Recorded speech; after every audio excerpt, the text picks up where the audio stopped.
देश में कोरोना के खिलाफ जंग और तेज होने वाली है। रूस की स्पुतनिक वी वैक्सीन की पहली खेप 1 मई को भारत को मिल जाएगी, जिससे टीकाकरण अभियान में और तेजी आएगी।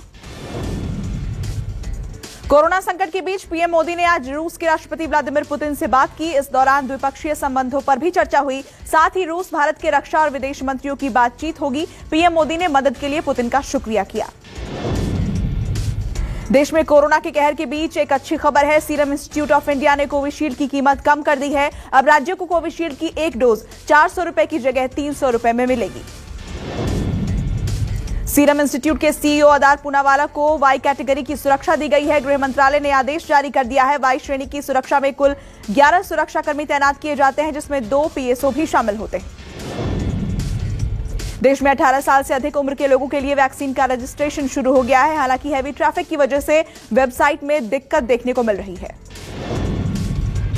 देश में पिछले 24 घंटे में कोरोना के 3.5 लाख से ज्यादा नए केस आए हैं। वहीं 3,293 लोगों की जान चली गई है। इस वक्त सबसे ज्यादा मरीज बेंगलुरु में है। यहां एक्टिव मरीजों की संख्या 2 लाख से ज्यादा है। दूसरे नंबर पर पुणे है। महाराष्ट्र में 1 मई से 18 साल से ऊपर के लोगों के टीकाकरण की संभावना कम है। स्वास्थ्य मंत्री राजेश टोपे का कहना है कि राज्य में वैक्सीन की किल्लत हो रही है। मुंबई में कई बड़े सेंटर्स में वैक्सीन न होने पर उन्हें बंद कर दिया गया।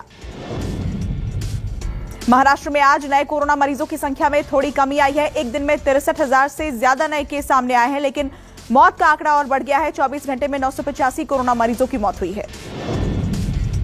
दिल्ली में आरटी-पीसीआर टेस्ट में कमी आने पर हाईकोर्ट ने सरकार से जवाब मांगा है। साथ ही कोर्ट ने सरकार से टेस्ट करने वाले लैब की संख्या, कैपेसिटी और अभी हो रहे टेस्ट का ब्यौरा मांगा है।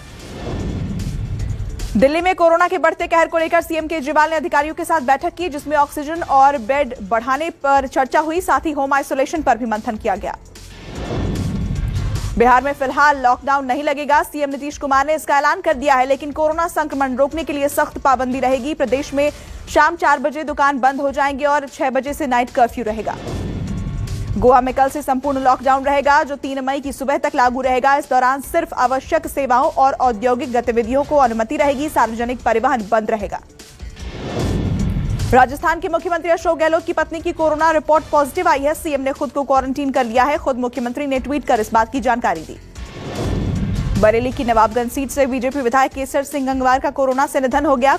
नोएडा के एक अस्पताल में उनका इलाज चल रहा था। यूपी में कोरोना से अब तक 3 बीजेपी विधायकों की मौत हो चुकी है।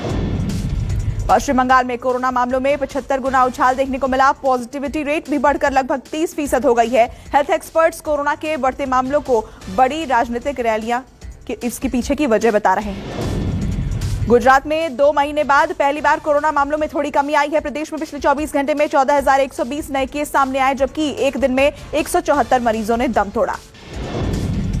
गुजरात के वडोदरा में पुलिस ने रेमडेसिविर की कालाबाजारी करने वाले 4 लोगों को गिरफ्तार किया है। इनके पास से 90 इंजेक्शन बरामद हुए हैं। पकड़े गए लोगों में डिस्ट्रीब्यूटर, फार्मासिस्ट और अस्पताल के कर्मचारी शामिल। मध्य प्रदेश में ऑफलाइन कक्षाओं के बाद अब ऑनलाइन क्लासेस को भी बंद कर दिया गया है। ऑनलाइन क्लासेस 31 मई तक बंद रहेंगी। पश्चिम बंगाल में आखिरी और 8वें चरण का मतदान कल होगा। आखिरी चरण में 35 सीटों पर वोटिंग होगी। इन सीटों पर मुस्लिम वोटर काफी अहम माने जा रहे हैं।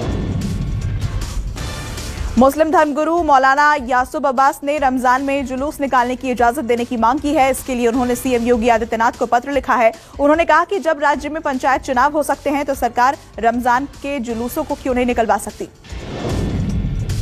कोरोना के बढ़ते कहर को देखते हुए देश के 150 जिलों में लॉकडाउन लग सकता है। स्वास्थ्य मंत्रालय की ओर से एक प्रस्ताव तैयार किया गया, जिसमें लॉकडाउन लगाने की सिफारिश की गई है। हालांकि अंतिम फैसला केंद्र सरकार राज्यों के साथ चर्चा करने के बाद लेगी। मुंबई के ठाणे में अस्पताल में लगी भीषण आग। हादसे में 4 लोगों की मौत। प्राइम क्रिटिकेयर अस्पताल में आग लगने से बड़ा हादसा। शिफ्टिंग के दौरान 4 लोगों की मौत हो गई। हॉस्पिटल में 17 मरीज भर्ती थे।